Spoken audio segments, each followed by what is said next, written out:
दल का स्वरूप बड़ा हो गया है तो जरूरी नहीं है कि हर गतिविधि और हर व्यक्ति के बारे में मुझे ही जानकारी हो, लेकिन बाकी आपके जो सवाल है मैं आपके सवालों का जवाब देने के लिए यहाँ बैठा हुआ हूँ। बहुत बहुत धन्यवाद। चंपारण एनडीए का गढ़ रहा है और महागठबंधन को कभी सफलता नहीं मिल रही है, तो लगता है कि जनसुराज यहाँ इसमें जगह बना पाएगा। एनडीए का गढ़ अभी तक रहा है और एनडीए का गढ़ इसलिए नहीं रहा है कि यहाँ पर एनडीए की बहुत बड़ी समर्थन उनके लिए है। एनडीए का गढ़ होने की वजह एक ये रही है कि यहाँ के लोग के पास विकल्प नहीं रहा है और खासकर पश्चिम चंपारण जैसे जिले में जहाँ पर राजद के शासनकाल के दौरान लोगों ने बहुत जंगल राज का एक बहुत विभत्स रूप पश्चिम चंपारण में देखा है, तो किसी भी हालत में लोग यहाँ राजद से जुड़े हुए दलों को वोट नहीं देना चाहते हैं। उसी का फायदा यहाँ पर एनडीए जैसे गठबंधनों को मिलता रहा है, जिनके नेताओं ने जनता को यहाँ एक तरीके से टेकन फॉर ग्रांटेड कर लिया है। उनको मालूम है कि राजद को तो लोग वोट देंगे नहीं, क्योंकि वो वापस जंगल राज का वो विभत्स चेहरा देखना नहीं चाहते हैं, तो मजबूरी में लोग उन्हीं को वोट देते रहे। लेकिन जैसे ही अभी जनसुराज का विकल्प जनता के सामने आएगा, आप देखेंगे कि चंपारण में जनसुराज को बहुत बड़ी सफलता मिलेगी। इनफैक्ट मुझे ऐसा लगता है कि जनसुराज की जो राज्य स्तर पर जो भी परिणाम हो, उसमें चंपारण का परिणाम सबसे बेहतर होगा।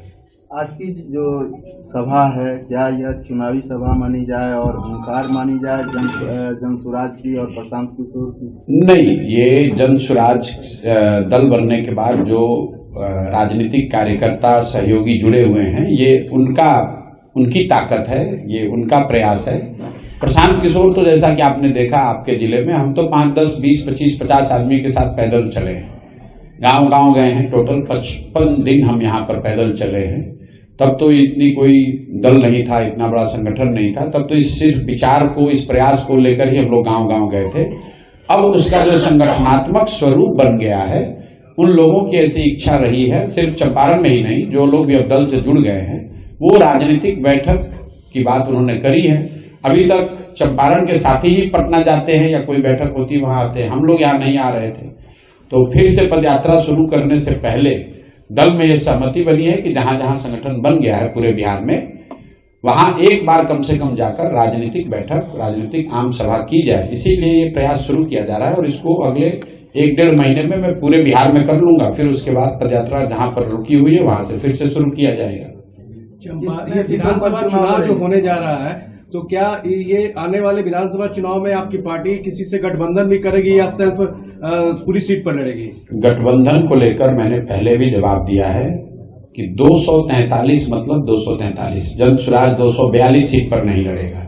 फिर लोग सवाल करते हैं कि अच्छा चुनाव के बाद क्या होगा, तो मैं गठबंधन को लेकर आपको बड़ा स्पष्ट बता दूं, 2025 में 243 सीट पर जनसुराज चुनाव लड़ेगी और 2029 में भी 243 सीट पर ही लड़ेंगे। अभी नहीं, 2029 तक का आपको बता रहे हैं। तो फिर ये सवाल मत कीजिएगा कि चुनाव जीतने के बाद अगर कोई संभावना बन गई, किधर जाइएगा, दाएं जाइएगा कि बाएं जाइएगा। जनसुराज बिहार को सुधारने का प्रयास है, व्यवस्था के बदलने का प्रयास है, कुछ एमएलए जीतकर सरकार बनाने का प्रयास नहीं है। और मैं पूरी तरीके से कृत संकल्पित हूं, चाहे 2 बरस लगे, 5 बरस लगे, 10 बरस लगे, कोई इसके ईमानदारी में, इसकी शुद्धता में, इस विचार के प्रयास में कोई कमी नहीं, कोई उसमें कॉम्प्रोमाइज नहीं होगा। तो गठबंधन का ना पहले ना बाद में कोई ना संभावना आज है, ना 25 के बाद होगी, ना 29 में होगी। कम से कम जब तक मैं जीवित हूं, मैं इस काम को कर रहा हूं, सवाल ही नहीं पैदा होता है कि बिहार में किसी एग्जिस्टिंग दल के साथ हम लोग कोई गठबंधन कर लें, क्योंकि इन्हीं दलों ने तो बिहार को बर्बाद किया है। लालू नीतीश ने ही तो इसको बर्बाद किया है, कांग्रेस ने ही तो बिहार के लोगों का भविष्य लालू के हाथ में बेचा है। आज भाजपाइयों ने ही तो नीतीश को हम लोग के सर पर थोपा है। तो इन्हीं चारों के साथ या इनमें से किसी के साथ गठबंधन करके हम बदलाव की बात कैसे कर सकते हैं? बिहार में फिर शराबबंदी है, क्या लगता है आपके जीतने के बाद शराबबंदी चालू रहेगी कि या बंद हो जाएगी? अब बिहार में शराबबंदी है, अगर पश्चिम चंपारण के इतने सब वरीय साथी पत्रकार अगर आप कह रहे हैं कि शराबबंदी है, तो मेरा कोई बात कहना ही इस पर बेकार है। बिहार में शराबबंदी नहीं है, शराबबंदी के नाम पर शराब की दुकानें बंद हैं, घर घर शराब बिक रहा है। और हम जनसुराज ने पहले घोषणा करी है कि अगर जनसुराज की सरकार बनती है तो 1 घंटे के अंदर बिहार से शराबबंदी का कानून हटा दिया जाएगा। इसलिए हटा दिया जाएगा कि दुनिया में इस बात का कहीं कोई प्रमाण नहीं है। सिर्फ बिहार की बात नहीं कह रहा हूं, देश की बात नहीं कर रहा हूं, दुनिया में इस बात का कहीं कोई प्रमाण नहीं है कि शराबबंदी के जरिए किसी समाज का आर्थिक, सामाजिक, नैतिक सुधार हुआ। दूसरी बात, शराबबंदी की वजह से बिहार में करीब करीब 15 से 20 हजार करोड़ रुपए का नुकसान हो रहा है हर साल। ये पैसा कहां जा रहा है? ये पैसा जा रहा है यहाँ के भ्रष्ट नेताओं के जेब में, यहाँ के अफसरों के जेब में, शराब माफिया के जेब में। बिहार सरकार जिसका बजट अभी अभी आया है, आप उसका विकास का बजट देख लीजिए, 20,000 करोड़ रुपया इतनी बड़ी राशि है कि प्लान्ड एक्सपेंडिचर का करीब करीब ये 15 से 20% होता है। 1/3 से 1/4 पैसा जो है आप फॉरगो कर रहे हैं, और ये पैसा से किसी का फायदा नहीं हो रहा है। ये पैसा मिल रहा है यहाँ के अफसरों को, नेताओं को, शराब माफियाओं को। तीसरी बात कही गई, गांधी जी ने ये कहा, इस बात को भी मैंने खुलासा किया है कि जो भी गांधी को पढ़ने का, समझने का दावा करते हैं, उनको मेरी खुली चुनौती है, आप मुझे गांधी जी का लिखा हुआ एक लाइन, एक पंक्ति दिखा दीजिए या बोला हुआ वाक्य सुना दीजिए जिसमें गांधी जी ने कहा है कि सरकार कानून बनाकर शराबबंदी लागू करे। गांधी जी ने शराबबंदी को सामाजिक प्रयास के तौर पर बताया, कानून बनाने की बात नहीं कही। अगर गांधी जी कानून बनवाना चाहते तो देश आजाद हुआ था, गांधी जी कहते पूरे देश में शराबबंदी लागू हो गई होती। अंतिम 2 और बात, सर जिस शराबबंदी को महिलाओं के नाम पर किया गया है, सबसे ज्यादा इस कानून का प्रताड़ना भी इस कानून से महिलाओं की है। कुल 8 लाख से ज्यादा मामले हुए हैं शराबबंदी में, 6.5 लाख से ज्यादा केसेस में कोर्ट ने कॉग्निजेंस लिया है, और 1.25 लाख से ज्यादा लोग आज भी अंडर ट्रायल जेल में हैं। जो लोग जेल में आज बंद हैं, ज्यादातर ये लोग समाज के गरीब और पिछड़े समाज के लोग हैं, जिनको कोई वकील नहीं मिल रहा है, जिनका कोई कोर्ट में केस लड़ने वाला नहीं है, वही लोग आज जेल में बंद हैं। तो जो लोग सामाजिक न्याय की बात कर रहे हैं वो ये भी बताएं कि शराबबंदी से सबसे बड़ा नुकसान किसको हुआ है। जो सरकार में ऊपर बैठा हुआ है, नीतीश कुमार के अगल बगल बैठा है, वो तो शराब का धंधा कर रहा है, वो करोड़ों रुपया कमा रहा है, और गरीब आदमी कहीं पकड़ लिया गया उसको आप पकड़ के जेल में कर देते हैं। तो ये बिल्कुल हम लोग इस नीति के खिलाफ हैं, इसके हटाने के पक्षधर हैं, और जैसे ही जनसुराज की सरकार बनेगी इसको हटा दिया जाएगा। कई लोग कहते हैं कि भैया ये कीजिएगा तो महिला वोट नहीं देगी, तो मैं हमेशा आपको कहता हूं कि जनसुराज में मैंने इस अभियान को शुरू करते समय एक अपने आप से वादा किया है कि 10 वर्ष मैंने बहुत नेताओं और दलों के साथ काम किया। कई बार हम लोग जानते हैं कि ये बात गलत है, फिर भी वोट के लिए वो बात बोली जाती है, लेकिन इस अभियान में मैंने ये संकल्प लिया है कि मुझे जो बात सही लगेगी मैं बोलूंगा वही। आपको अच्छा लगे तो जुड़िए, नहीं अच्छा लगता है तो कोई बात नहीं है, लेकिन उस पर कोई कॉम्प्रोमाइज होने वाला नहीं है। बिहार में डोमिसाइल नीति नहीं लागू होने के कारण बहुत सारे ऐसे बिहार के युवक हैं जो बेरोजगार हो रहे हैं, नौकरी से वंचित रह रहे हैं। क्या डोमिसाइल नीति पर कुछ कहेंगे? बिल्कुल कहेंगे। देखिए, डोमिसाइल नीति क्यों नहीं बिहार में डोमिसाइल लागू है? इसलिए नहीं लागू है कि हम लोग के मुखिया नीतीश कुमार जी को हर 6 महीने साल भर पर यह फितूर रहता है कि हम देश के प्रधानमंत्री बन सकते हैं। तो उनको लगता है कि दूसरे राज्यों के 10, 20, 50 बच्चों को भी अगर नौकरी यहाँ मिलेगी तो दूसरे राज्य में लोग जाकर कहेगा कि भाई नीतीश कुमार बहुत अच्छा सरकार चला रहा है, वहां हमको वोट मिलेगा। वरना कोई वजह नहीं है कि बिहार जैसे गरीब राज्य में, जहां पर से 50 लाख से ज्यादा लोग 6 से 8 हजार 10 हजार रुपए की मजदूरी के लिए बाहर जा रहे हैं, वहां पर जो भी सरकारी नौकरी निकल रही है उसमें 50% से ज्यादा लोग यहां से बाहर के लोगों को आकर नौकरी मिल रही है। लेकिन जितना नीतीश कुमार इसके लिए जिम्मेवार हैं, उतना ही भाजपाई जिम्मेवार है। देखिए, ये जो भाजपाई हैं यहाँ पर, ये बिल्कुल बड़े होशियारी से सत्ता में भी हैं और कोई जिम्मेवारी भी नहीं लेते हैं। आप लोग सब यहाँ चंपारण के पत्रकार हैं, आपने कहा कि भाजपा का ये गढ़ है। जरा भाजपाइयों से पूछिए कि भाई शराब बंदी से इतना ही फायदा है तो देश में तो तुम्हारी सरकार है, तुम देश में इसको काहे नहीं लागू करा देते हो? बगल में योगी जी काहे नहीं लागू कर दे रहे हैं शराबबंदी? जरा भाजपाइयों से पूछिए। तो अगर इतना बढ़िया ये कानून है तो बिहार के लोग ही इसका मजाक क्यों ले रहे हैं? तुम यूपी के लोगों को भी मजा दिलवाओ भाई, तुम देश में भी लागू करा दो। ये जो भाजपा की दोमुखी नीति है, यही काम तो कांग्रेस ने किया है। देश में बैठकर आप इकोनॉमिक ग्रोथ की बात कर रहे हैं और बिहार में आप बिहार को हवाले कर दिया लालू के जंगल राज के। वही काम भाजपा वाले कर रहे हैं। देश में आप विकास, तरक्की, फैक्ट्री की बात कर रहे हैं और बिहार में आकर शराबबंदी और 5 किलो अनाज, मंदिर मस्जिद की बात कर रहे हैं। तो मैं हमेशा कहता हूं कि बिहार के बर्बादी के लिए लालू और नीतीश जिम्मेवार है, लेकिन इसके असली गुनाहगार कांग्रेस और भाजपा ही हैं, क्योंकि लालू जी को इस राज्य की जनता ने सिर्फ एक बार वोट दिया है 1995 में। लालू जी को कभी बहुमत बिहार की जनता ने नहीं दिया है, लेकिन 15 साल से ज्यादा लालू जी ने राज किया कांग्रेस के बैसाखी से। उसी तरह नीतीश कुमार को बिहार की जनता ने सिर्फ एक बार वोट दिया है, 117 एमएलए जिताया था 2010 में। उसके अलावा जितनी बार मुख्यमंत्री नीतीश कुमार रहे हैं, ज्यादातर समय भाजपा के सपोर्ट से रहे हैं। तो अगर नीतीश सरकार के खिलाफ लोगों में गुस्सा है, नीतीश कुमार गलत कुछ कर रहे हैं, तो उसका असली गुनाहगार भाजपा ही है। ये दूसरे राज्य में दूसरे के पार्टियों को तोड़कर अपना सरकार बनाते हैं, विधायकों को खरीद कर सरकार बनाते हैं। बिहार में ऐसा कैसे है कि इनका 75 विधायक है, सामने से नीतीश कुमार का 42 विधायक है और नीतीश कुमार मुख्यमंत्री है। सामाजिक समीकरण के नाम पर कि 12 गो एमपी का समर्थन दिल्ली में मिलता रहे, बिहार के बच्चे अगर भोग रहे हैं तो भोगें, बिहार के बच्चे पलायन कर रहे हैं, इनको कोई उसकी चिंता नहीं है। मोदी जी आए कह रहे हैं कि बिहार का लाडला मुख्यमंत्री है। ये नहीं कहा कि यही लाडला, हम तो अपील कर रहे हैं आपके जरिए भाजपाइयों को, माननीय मुख्य प्रधानमंत्री मोदी जी को, कि अगली बार जब अमित शाह जी और मोदी जी आए तो उनको ये घोषणा करनी चाहिए कि यही लाडले व्यक्ति अगले 5 वर्ष भी मुख्यमंत्री रहेंगे। वो घोषणा कर दें। चंपारण में अगर एक सीट पर भाजपा न हारी तो आप हमसे पूछ लीजिएगा, खाली ये घोषणा कर दें। ये लोग नीतीश को आगे मुखौटा बनाकर किसी तरह वोट लेना चाहते हैं। जीतने के बाद नीतीश का भी गला काटेंगे और इस बार अपना मुख्यमंत्री बनाएंगे। नीतीश कुमार के द्वारा प्रधानमंत्री नरेंद्र मोदी के पैर छूने पर आपने बिहारियों के अपमान बताया था। बिल्कुल बताया था। देखिए, पैर छूना हम लोग की सामाजिक सभ्यता का हिस्सा है। आप अपने से बड़े व्यक्ति का या जिसको भी आप सम्मान देते हैं उसका अगर पैर छूते हैं उससे कोई दिक्कत नहीं है।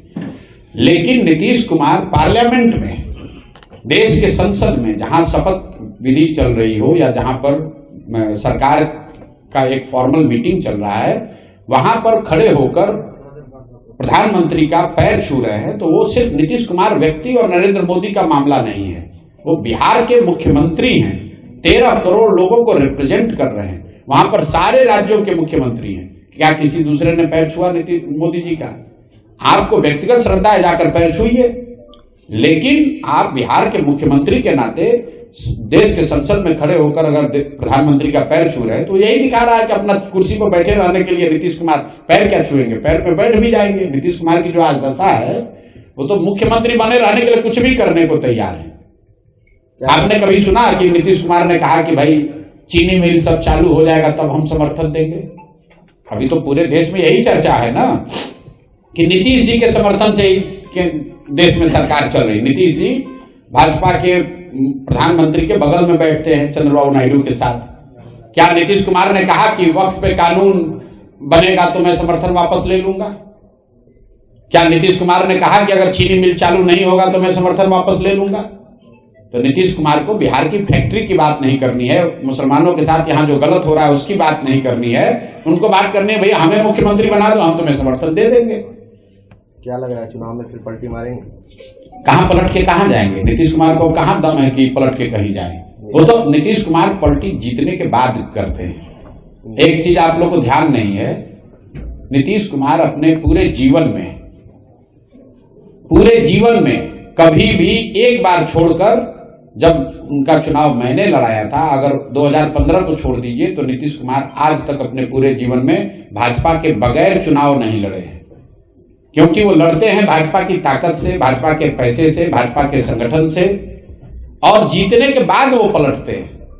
तो नीतीश कुमार आप लोग फिर जाकर जांच लीजिएगा, 2015 को अगर अपवाद के तौर पर हटा दीजिए, जो चुनाव मैंने लड़ाया था 2015 को छोड़ दीजिए, तो नीतीश कुमार का गुदा नहीं है कि वो अपने दम पर लड़ लें या राजद के साथ जाके लड़ लें। तो कोई पलटने की बात नहीं है, वो भाजपा के साथ ही लड़ेंगे और ये कोशिश करेंगे कि भैया फिर से कोई जुगत लगाकर भाजपा वाले बनाए तो भाजपा वाले, और न बनाए तो उधर पलट के बना ले। लेकिन इस बार जनता भी तैयार बैठी है उनको इतना कम सीट देगी कि वो किधर भी पलट ले, इस बार वो मुख्यमंत्री नहीं बनने वाले हैं। और इस बात को आप रिकॉर्ड पर हमारी ओर से ले लीजिए, बिहार में नवंबर में कोई मुख्यमंत्री बन जाए, नीतीश कुमार मुख्यमंत्री नहीं बनेंगे। अगर बन जाए तो आप हमको पकड़िएगा, हम अपना अभियान वापस ले लेंगे। नीतीश कुमार मुख्यमंत्री बनने वाले नहीं। नीतीश कुमार का फेस रिएक्शन जो है वो भी काफी चर्चा में है। तेजस्वी यादव कह रहे हैं कि सिर्फ इशारों में बात करते हैं, कभी मुंह चबाते रहते हैं सदन में। भाई देखिए, फेस रिएक्शन पे क्या कहेंगे हम लोग। पिछले कई महीनों से मैं कह रहा हूं कि नीतीश जी शारीरिक तौर पे थक गए हैं, physically tired and mentally retired. Nitish Kumar ji की मानसिक स्थिति ऐसी नहीं है जो इस राज्य के मुख्यमंत्री बने रहे, लेकिन ये दुर्भाग्य है इस राज्य का, और कहीं न कहीं भाजपा इसके लिए दोषी है। उनको मालूम है, ये बात सबसे पहले हमने नहीं कही, तेजस्वी यादव ने नहीं कही। सबसे पहले इस बात को नवंबर 2023 में भाजपा के यहाँ के सबसे बड़े नेता सुशील मोदी जी ने सदन के बाहर कहा कि नीतीश कुमार जी को कोई गंभीर मानसिक बीमारी है। ये हमने नहीं कहा, ये सुशील मोदी जी ने कहा है। उसके बावजूद अगर कोई मानसिक तौर पर बीमार व्यक्ति को आप मुख्यमंत्री बनाकर थोपे हुए हैं बिहार पर, तो इसीलिए मैंने कहा कि गुनाहगार कौन है, गुनाहगार कौन है आप देख लीजिए। हम तो आपको कैमरे पर चुनौती दे रहे हैं। नीतीश कुमार, रोग की बात छोड़ दीजिए, अपने मंत्री परिषद के सदस्यों का खाली नाम बता दें, बाकी बात छोड़िए, बिहार की समस्या, विभाग में क्या हो रहा है नहीं हो रहा है सब छोड़िए। अगर विभाग के सभी मंत्रियों का नाम बिना कागज देखे बता दें तो मैं मान लूंगा कि वो स्वस्थ है और 5 साल उन्हीं को मुख्यमंत्री होना चाहिए। नीतीश कुमार अपने विभाग के मंत्री परिषद के साथियों का नाम तक नहीं बता सकते हैं, और पटना में या जो लोग भी नीतीश कुमार के इर्द गिर्द हो रही घटनाओं को गंभीरता से देख समझ रहे हैं, वो सब बात ये जानते हैं कि नीतीश कुमार की अभी मानसिक स्थिति ऐसी नहीं है। उनको तो ये याद नहीं रह रहा है कि किस जिला में हम जा रहे हैं। वो 4 बार जब अधिकारी बताते हैं तो उनको लगता है कि भैया हम पश्चिम चंपारण में है, नहीं तो इसको कुछ दूसरा जिला भी बता दें तो कोई दिक्कत नहीं है। और आप देखिएगा चुनाव में ये दिखेगा अभी आपको। अभी तो मुख्यमंत्री हैं तो बहुत घेरे में है, कोई बात नहीं कर सकता है, ढाक तोड़ के उनको पब्लिक के सामने लाया जा रहा है। लेकिन जैसे ही चुनाव प्रचार शुरू होगा और जनता में आकर भाषण देना पड़ेगा, बोलना पड़ेगा, अपनी बात रखनी पड़ेगी, पत्रकार सवाल करेंगे, तो आपको जो मैं कह रहा हूं ये आपको दिखेगा। आपकी पार्टी को लोग क्यों वोट दें? हमारी पार्टी को तो पहली बात ये हमारी पार्टी नहीं है, ये जनता ने मिलकर बनाया है। वोट इसलिए दें कि 30-35 साल से विकल्प के अभाव में लालू के डर से भाजपा और भाजपा के डर से लालू को देने की जो राजनीतिक बंधुआ मजदूरी है वो खत्म हो। जन सुराज को लोग वोट इसलिए दें कि देश का सबसे गरीब, पिछड़ा, बेरोजगारी वाला राज्य बिहार भी आगे बढ़ने की सोच सके। लोग जन सुराज को वोट इसलिए दें कि यहाँ के 60 साल से ऊपर सभी महिला पुरुष को 2000 रुपए का पेंशन मिल सके। यहाँ के लोग जन सुराज को वोट इसलिए दें कि 2025 के बाद जब छठ में लोग यहाँ वापस आए तो 5-10 हजार रुपए की मजदूरी के लिए उनको बाहर नहीं जाना पड़े। लोग वोट इसलिए दें कि मनरेगा से कृषि को जोड़ा जाए ताकि बिहार का किसान भी पंजाब और हरियाणा के किसान की तरह समृद्ध बन सके।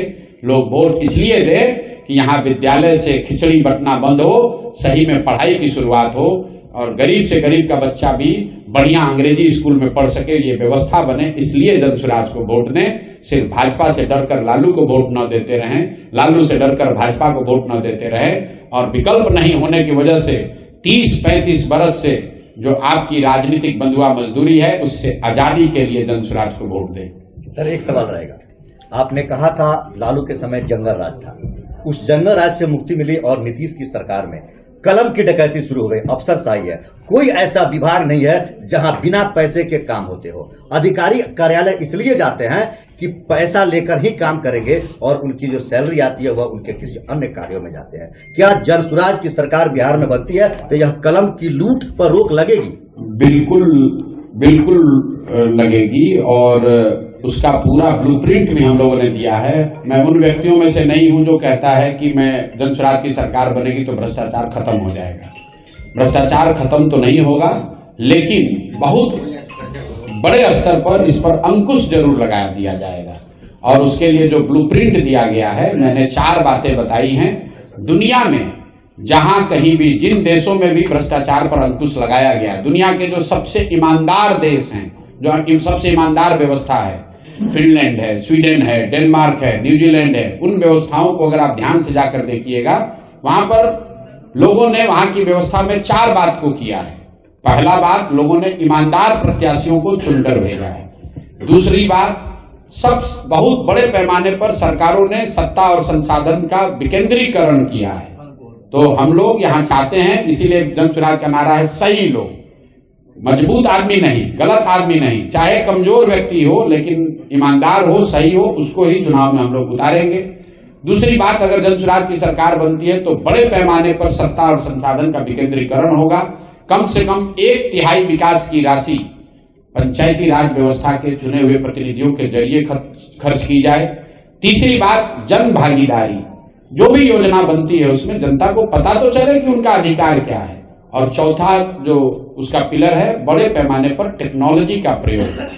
जैसे आप देखिए, सरकार यहां जबरदस्ती स्मार्ट मीटर लगा रही है बिजली का।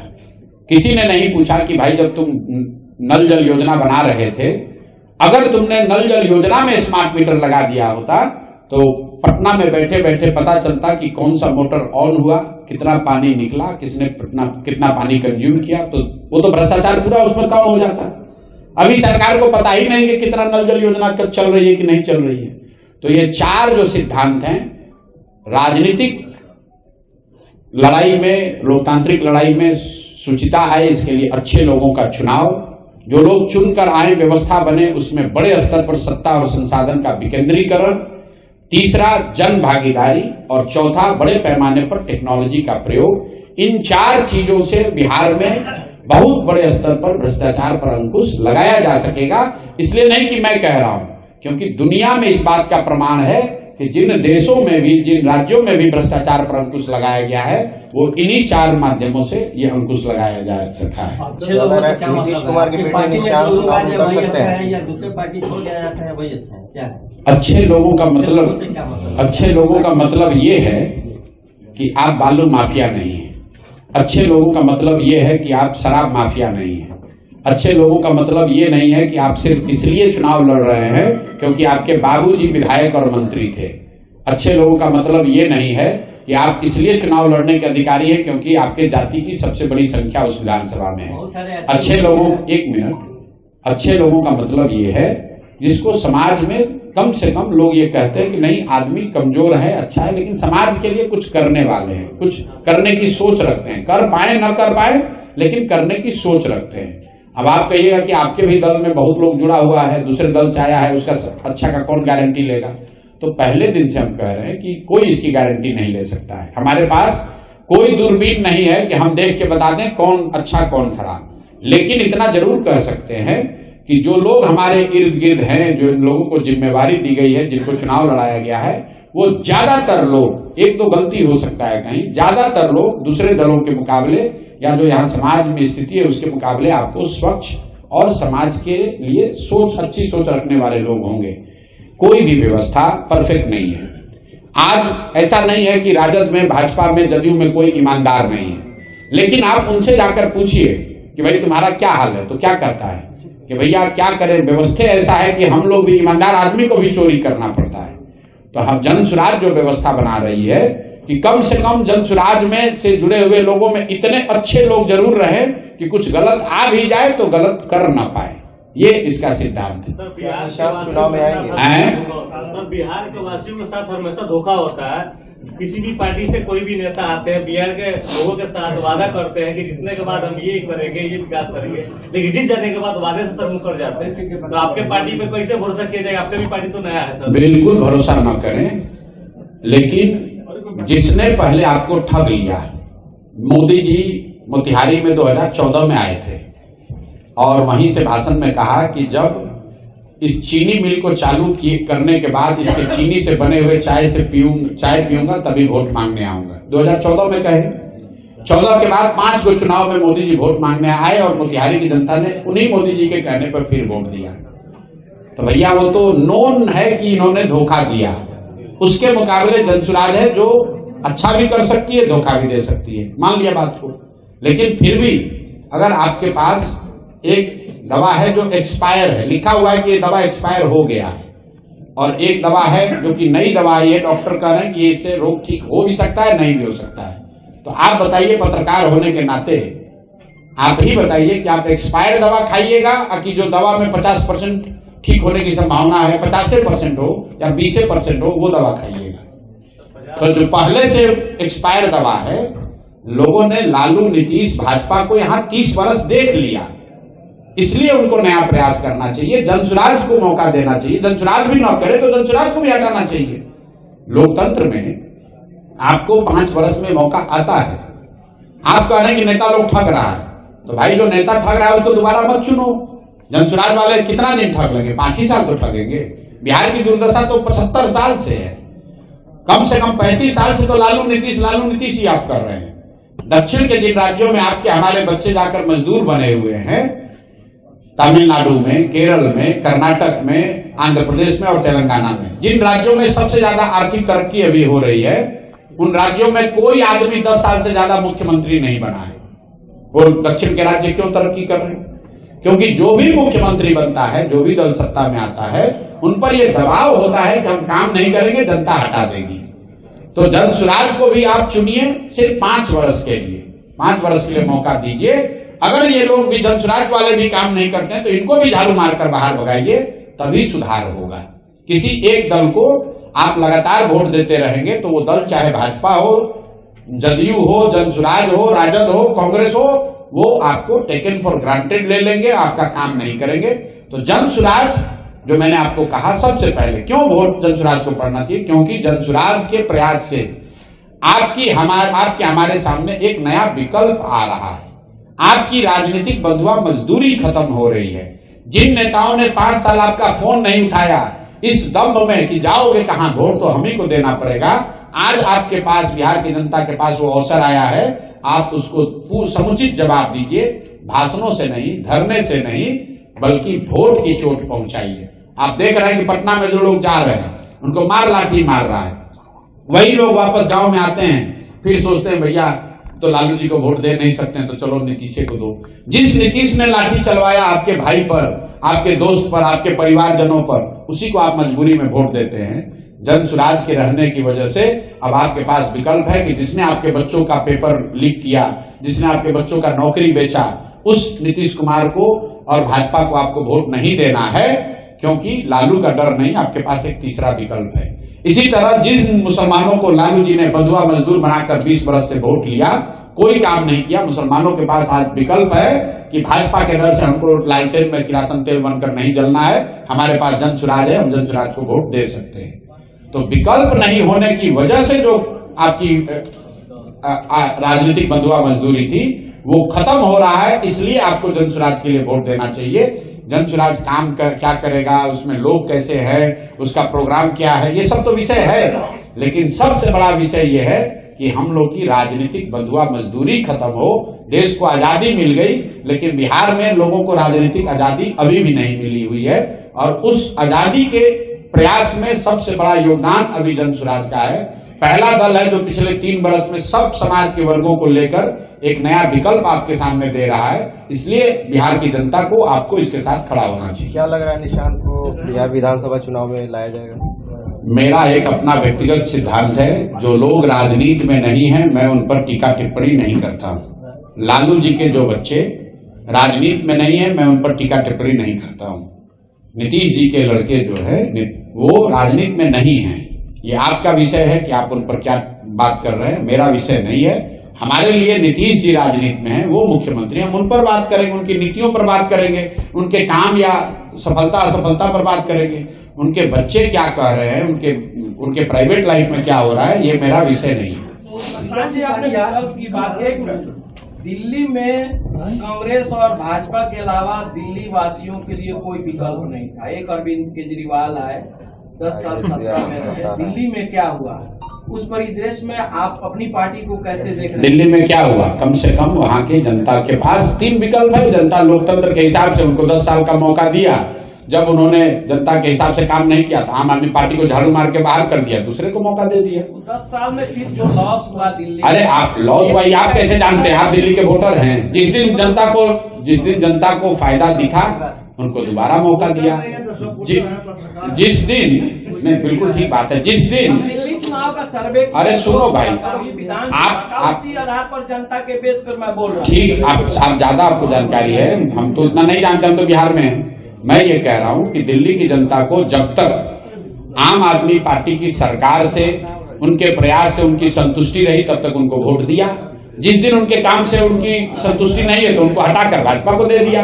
भाजपा वाले काम नहीं करेंगे, अगली बार किसी दूसरे को दे देंगे। मजबूरी दिल्ली के लोगों को नहीं है कि हमारे पास विकल्प नहीं है। उन्होंने अपने लिए 3 ऑप्शन रखे हैं। लोकतंत्र में सबसे जरूरी इस बात का है कि आपके सामने विकल्प रहे, ताकि आपको कोई बंधुआ मजदूर न समझे।